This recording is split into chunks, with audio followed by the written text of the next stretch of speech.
It's on all of us. Everyone's got to run. I think the other night we thought we were running, but we weren't running. And it's on everybody. Guy with the ball, the wings have to get down to their spots. The bigs have to go where they're supposed to go and get there in a hurry. And again, it's just like in transition defense, the first 3 steps are the most important. Take off, get there. We've done that all year, so that's the way we have to play, Doug. Dwane, I mean, last year was a different team, different opponent, but similar situation. Anything you remember about how your team got ready and performed that you could translate into tonight? Well, a lot of times, it's human nature. If you get smacked upside the head, you're going to come out and ready to fight back a little harder next time around. And that's where we have to be. And it's not major overhaul. It's, like Doug said, play a little faster, be more physical on the box outs. And, you know, that's obvious, rebounding. We're going to do a little things, a few differently defensively, a couple of things different offensively.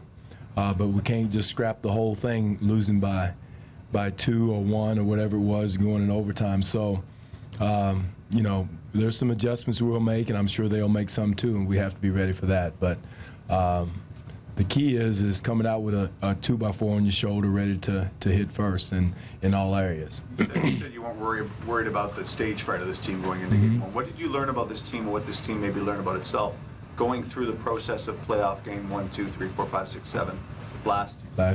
I thought we got better as the playoffs went through, Bruce. I think that was the key thing going through the series last year. I thought each player got more confident, played better as the playoffs went on, got stronger mentally and physically. That's what we learned last year. And again, there's subtle changes you have to make each game. Each player has to make subtle changes in what they do offensively and defensively against the guy they're guarding. Change some matchups a little bit, change some things how we guarded certain situations. But again, we were able to do that, and that's what we also learned last year. And I think our guys will be able to do that this year. Coach, the Wizards players talk about they have to manage the first 5 minutes because they know this building will be raucous. But on the flip side, are you confident that your players will be able to just see the moment, understand the energy in the building, and not let it overcome them? No, I don't think. Again, that's what he was saying from last year. We learned that from last year. I thought we didn't allow the game or the moment to overcome us. We handled it. I thought the guys played through it. I thought we got better as the playoffs went on. You know, we'll never catch some of their players as far as the amount of experience that they have. But, you know, each game that we play in the playoffs, our guys who haven't been there before got better, got stronger, got smarter as the series went on. Coach, you like players over there today. A lot of them said they expect you from your team to come out and play desperate basketball. And some of your players agreed with that assessment. Is that a good thing to be desperate? That's the way we should play that way all the time. That's what I've always preached, to play desperate. That's the best way to compete. I've never seen a fat dog catch a rabbit. And so that's one thing that we always talk about, that to play hungry, to play desperate, and that's a good analogy by their team. Coach, do you like what you've seen in practices from your group leading up to this game?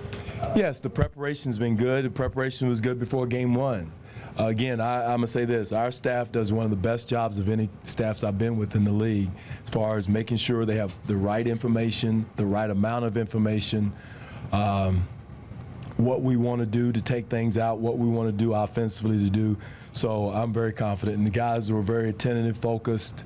But then again, it goes back to what, Michael and Bruce said. We got to take that and transfer it into a pressure situation, a home environment that's excited, playoff atmosphere, and transfer that information into a game. And that's what the playoffs is all about. Each team has the same amount of information, but who handles the moment?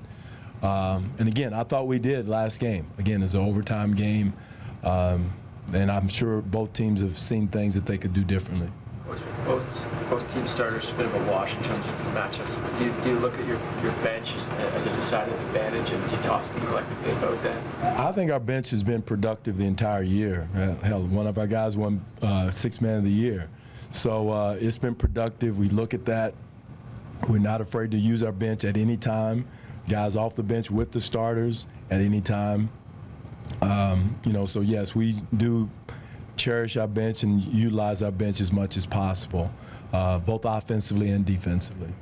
Do you worry that they could be coming out playing with house money today? I'm sure they will. I mean, they should. It's 1-0 in a 7-game series, so they have the advantage. But it's 1-0, and it's not, do or die situation yet. But we got to come out and play, as Washington said, play desperate, play hungry, with a chip on the shoulder for 48 minutes, and not, anything less than that.